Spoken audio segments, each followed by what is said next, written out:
Саламатсыздар ма? Мен аты-жөнім Батыргали Динара болады. Қазірде осындай типография ашып алдым. Біздер бұл жерде осындай широкоформатный распечаткамен, сонымен қатар резкамен, сонымен қатар тағы да японский, то есть принтермен распечатка жасаумен айналысамыз. Бірақ бұның барлығы осындай кішкентай ғана принтермен басталған еді. Бұл Epson L805.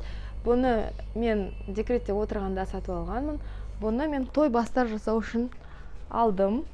Міне осындай той бастар бизнесмен бұның барлығын бастадым. Қазіргі таңда бұның барлығының шаблондары дайын және арнайы каналдарымыз бар. Ішінде чат поддержки, админдер типографияның атынан болады. Сондай каналға қосылғыңыз келсе, маған WhatsApp-қа жазуыңызға болады. Бұның барлығын дайын шаблондарын сіздерге берумен қатар көмектесіп отырамыз. YouTube-та уәде етілген сіздерге бесплатный шаблондар жүктеп алу үшін мына жердегі бесплатный шаблоны каналына өтесіз. Бұл жерде комментарий деген жерге